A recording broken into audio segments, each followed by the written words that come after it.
Welcome back. We're watching more Jujutsu Kaisen, a story of quite simplicity, really. Until you start factoring in organizations out for the kill, escort missions of grand importance, the siphoning of life to live forever. Oh, and yeah, these somewhat cursed spirits wandering around everywhere. Maybe it's not quite that simple. But hey, considering that this season is jumping back in time to Gojo in his early days in the school,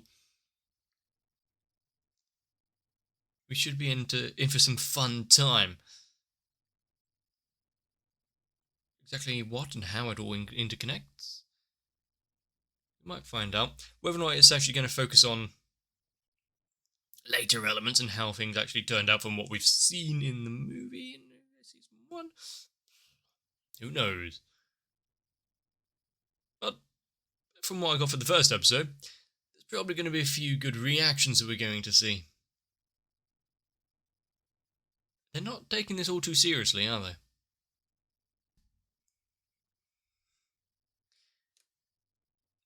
Why is there such a breeze in this little break room?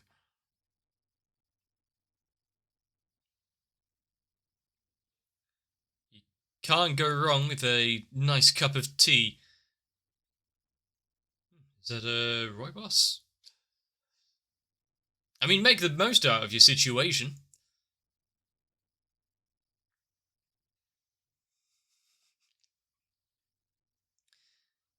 I don't think...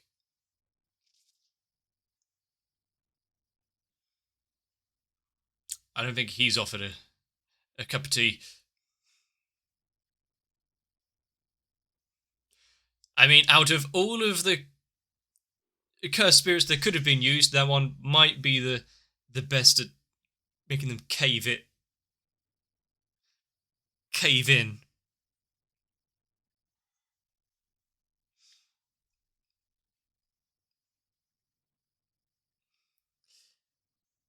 He's Q's strongest combatant.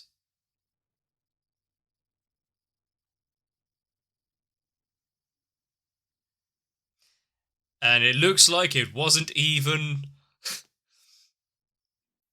slightly troublesome to him. And thanks for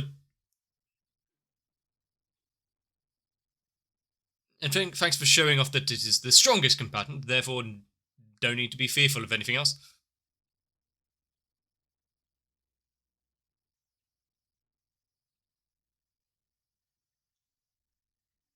I mean, enjoying the boat race.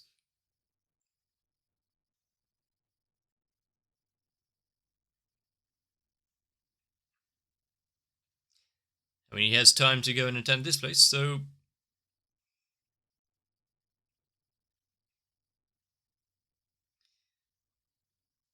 You can't just rush in all willy-nilly. You got to do things with your head. Also, I've not seen these kind of boat races before. In fact, we've got, like, horse race gambling, but with boats. Interesting.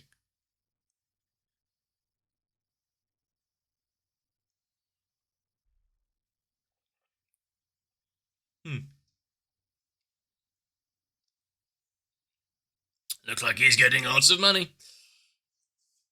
What were the odds on that one?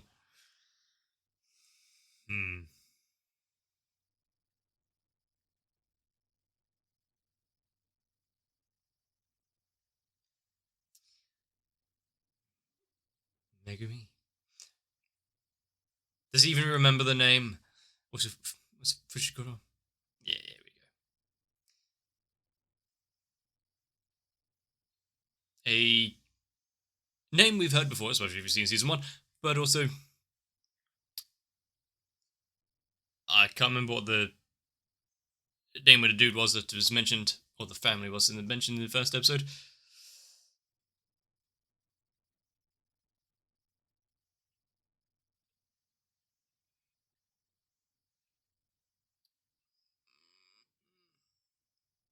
But, having him in connection to Megami. How's that going to be played off? Is he actually going to use that at any point, or is that just a reference? Look, now we know who he's kind of connected to.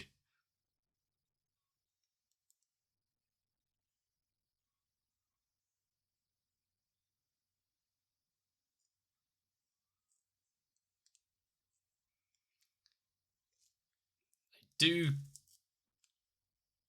hope that we get a lot more of the this kind of carefree attitude to it all. Having even the slightest bit where you can smile and laugh easily. Don't think that comes along all too often. Not when you're being chased by these kind of organizations and the like.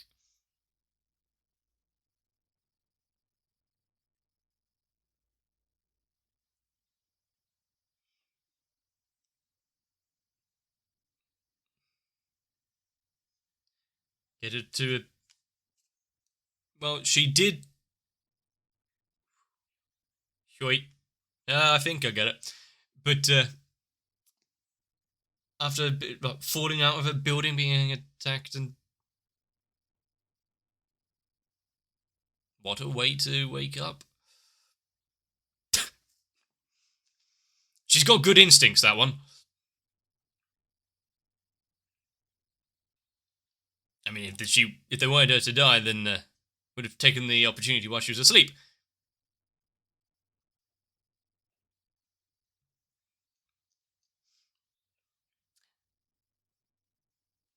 I mean, does she want to die? They could sit.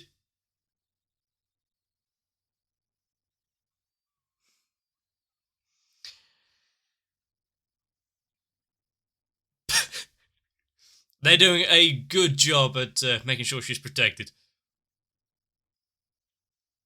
I mean, can you think of a better way to get around? He's going to get a complex about his hair soon.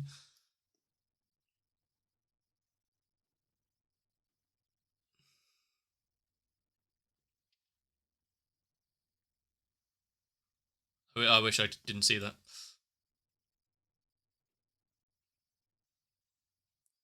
So she's definitely a mightier than thou.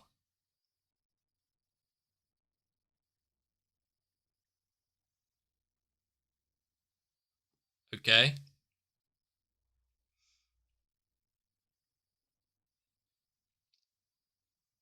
And how much autonomy will you keep?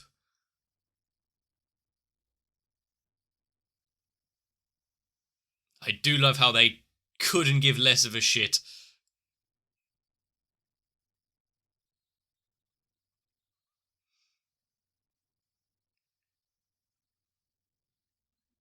I mean, I think the school would be understanding slightly if you've just undergone a kidnapping and a potential assassination attempt.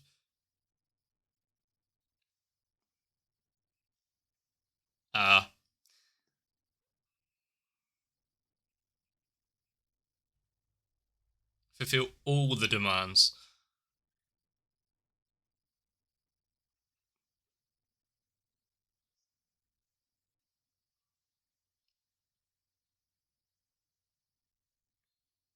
And have to carry out all of the duties of said Tengen.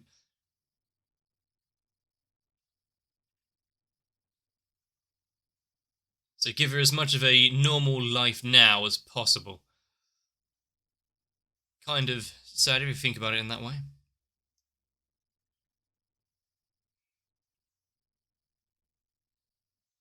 So she is the closest thing to family as she would have had.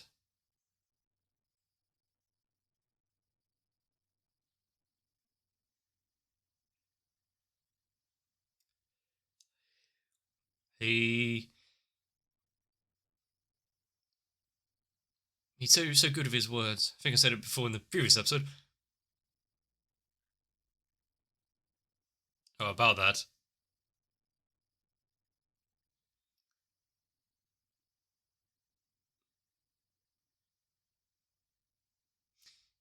not what you would really expect at a school. Also, he knows where to really hang out, doesn't he?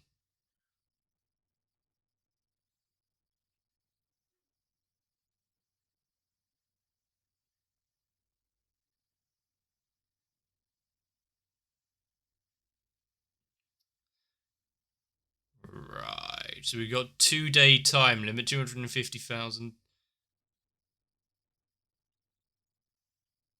Oh, possibly. I didn't actually see the decimal points.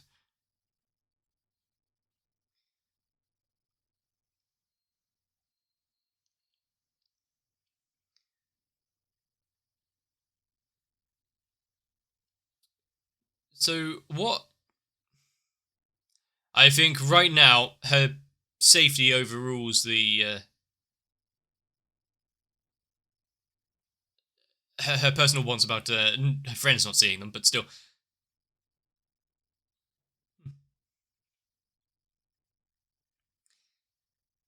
How much is he eating? He's now going on.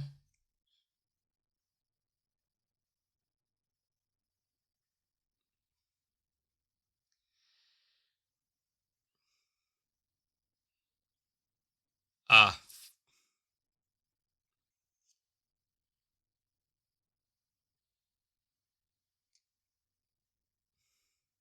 So now it's got to the point where he's not only got to finish the job, but beat everyone else out as well. He puts a lot of trust and faith into Gojo there. So he knows his enemy well.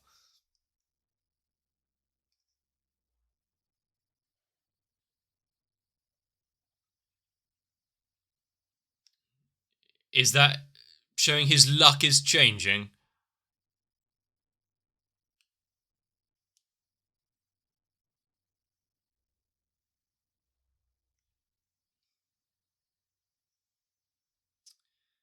Oh no. We've got the classic interaction with a random to show the personality of a character.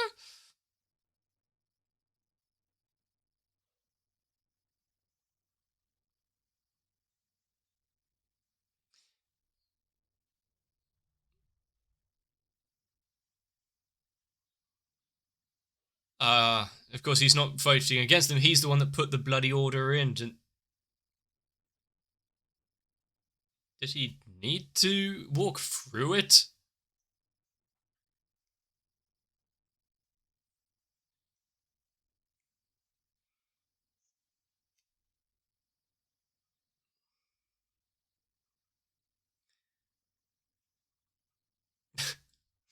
I like how he's got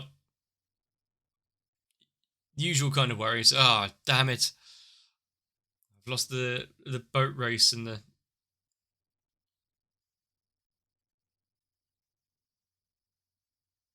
Hmm.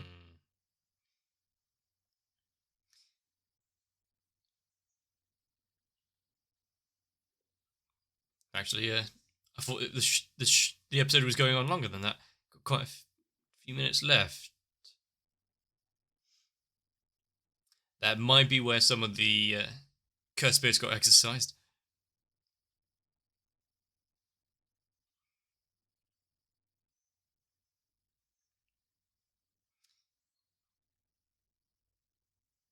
He can tell quite quickly. He's got a bit of knowledge up his sleeves, doesn't he? The youth versus the elderly.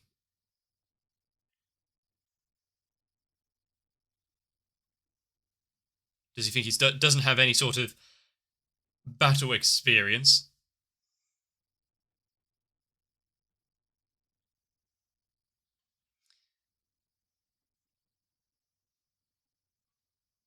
And that would be his downfall.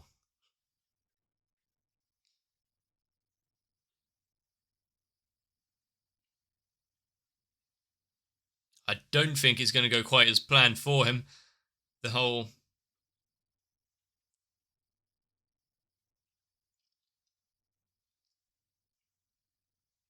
Sneak attack by a giant worm.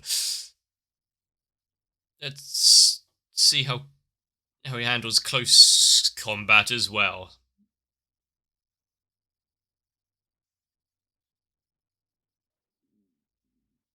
Oh no.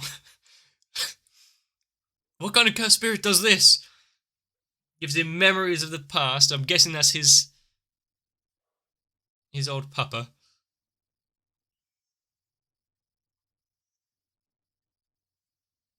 He's already dead, isn't he?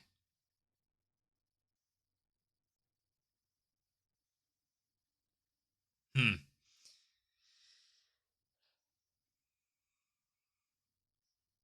So he was an outcast from the beginning. Kind of forced into this route just to...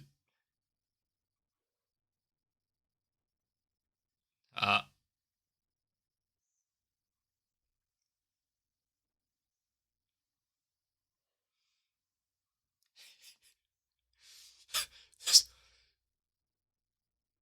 so that's all it was. His life flashing before his eyes as he's getting his ass handed to him.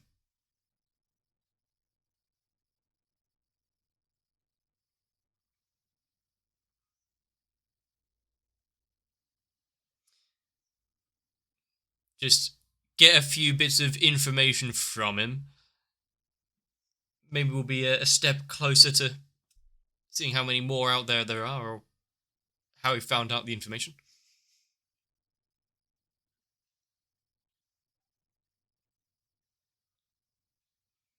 And for just a casual day at school, and then you have all this going on in the background. They said it was in music, didn't they?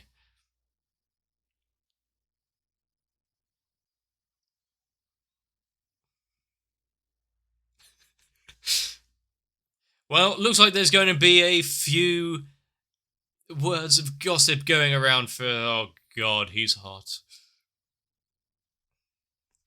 Knew it.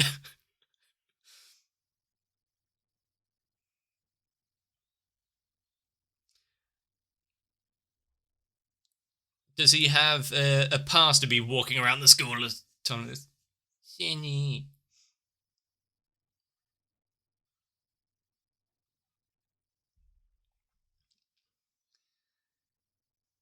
Is she trying to get a leg in early there? Yeah, she has a point.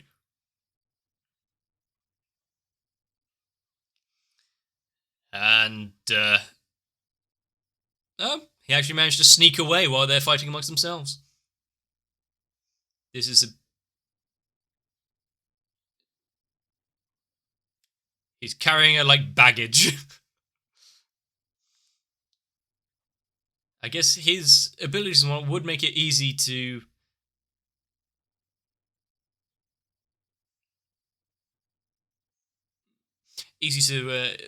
carry shit around and not move unimpeded.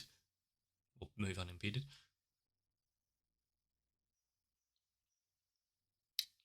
You know you're in a fun time when you got a guy wearing the paper bag over his head.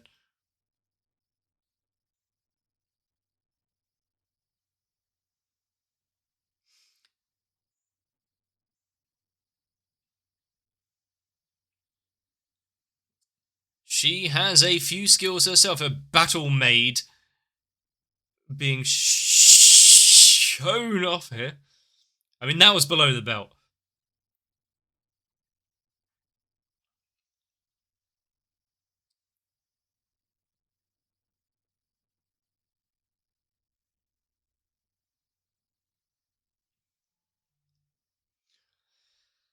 Well,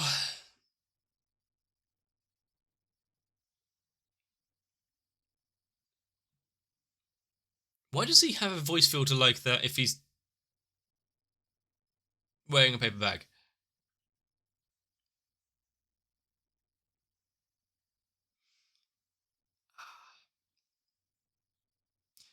Right. So he's not alone.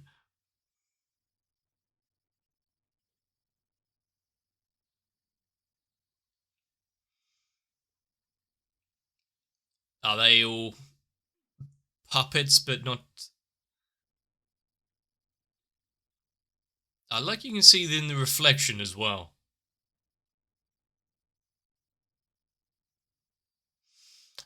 Is he just going to keep increasing the numbers?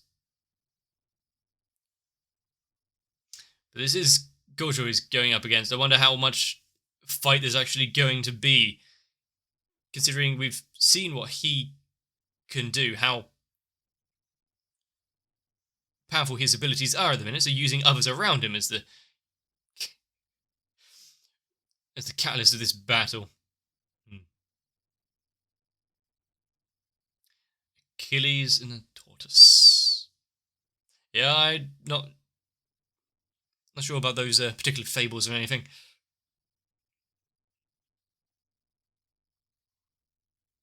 He's managed to work out quite a bit quite quickly.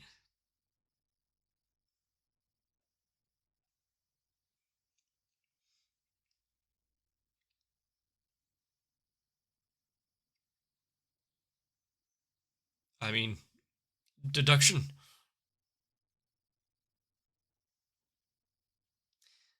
And here we go. Explaining the abilities and whatnot slightly.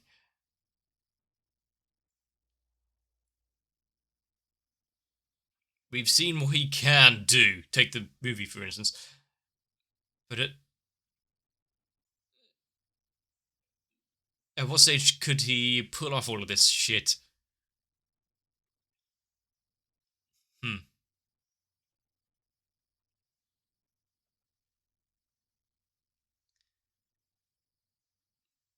It's just so much of a hassle. That's all it is. He really could just rule the world if he wanted to.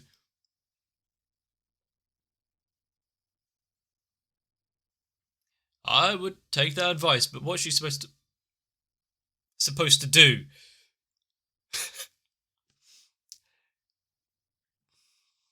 Good transition into the building.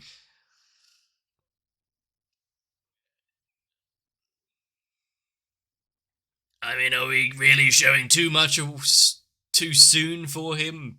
Really arrogant in some of his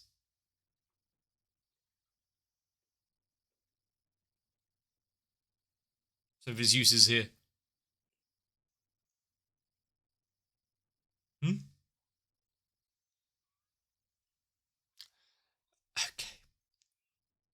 So that was just a test, was it? Quick, protect your head again.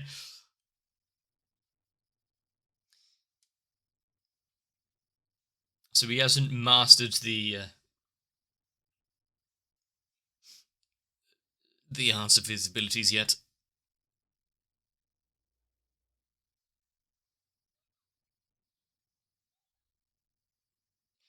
How exactly did she get abducted? Wasn't she with,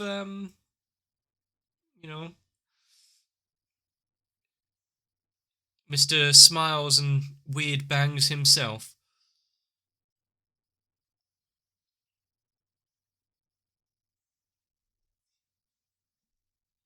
It's odd, though, seeing this, the undercurrent of all of the things here being that they're trying to protect this girl to have a normal life up until she gets assimilated or gets stripped of all of her free will. Wonder if anything's going to go slightly awry there while she's under their care, or the end handoff.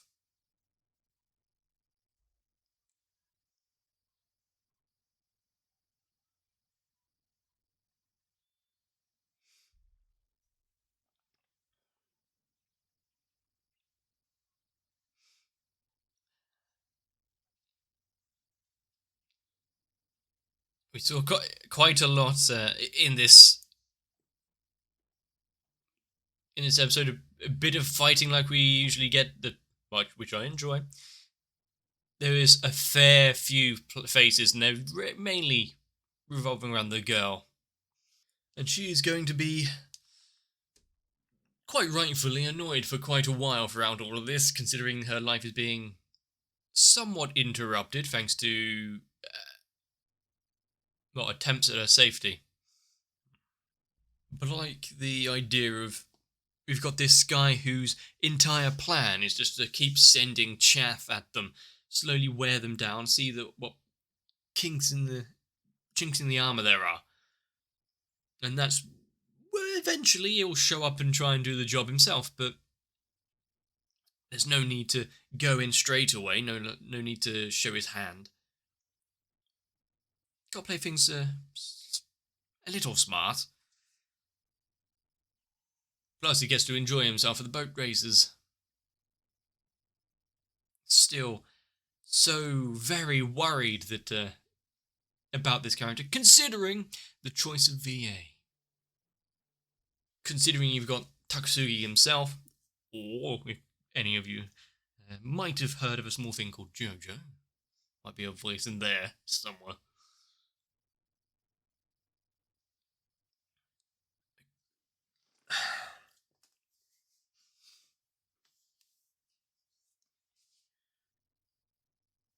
Is part of the problem going to be that the one that they're trying to protect is going to be off and about trying to do her own thing, and because it's such a hassle, having them tag along and they're embarrassing, end up in dire straits anyway.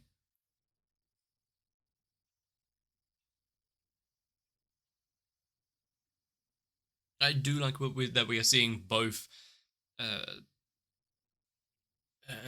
and Getov being these kind of powerhouses. The fact that they're able to not only fend for themselves, but overcome it, and with ease might be... No, ease would be correct right now. They haven't really been pushed to their limits at all. After all, one has just been on his phone the entire time. But I can tell that in the little intermittent times in between potentially life-threatening occasions, the interactions that we see from the two boys and their charge is going to be entertaining, to say the least. The fact she has this hoity-toity, better-than-thou attitude where she sees herself as, probably quite rightly so, a figure of importance. I just hope it doesn't grow wearisome at some point. But I think Jujutsu Kaisen might be able to toe the line between showing off certain character traits, keeping it entertaining, especially with all the flashy animation and stylistic choices they're making. One thing that I have seen, and I think talked about it previously, not in an episode on YouTube, like when we saw with the old dude smashing through the window, going to attack Geto up a close combat style. We saw a look through the... zooming into the glass and then going through the reflection into the scene. Those kind of cinematographic choices, pretty damn good, to say the least. And something that I'm trying to keep an eye out a bit more, mainly because of my job, but finding opportunities to do interesting stuff like that. Or like with Gojo, cover your head. That was a little cool moment as well. Not moving the characters, but moving the environment. And one thing that Jujutsu Kaisen does interestingly well for me is, despite the fact usually my interest in stories for the most part lie in fantasy settings, that kind of thing, having somewhat modern day, it's like decades ago, but close enough, with all of this shit going on, and then it's still got the aesthetic, like with the school being old school in its architecture, is managing to merge that kind of fantastic elements in quite well. And something reminds me of, even though I've never really played Shin Megami Tensei.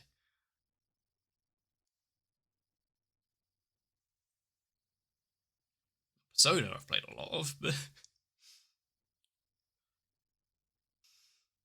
I guess if you want to stay safe in a world like this, you've got to find yourself a white-haired boy with blue eyes. Although it won't be an easy life. He will pick you up, carrying you around like a handbag. She actually got used to that pretty quick. There are other shows and stories that she might have a character like that kick off about what you think you're doing, but I believe she caught the gravity of the situation pretty quick. So, hang on, what? Oh, okay, yeah. I'll just roll with it until we're safe back on the ground.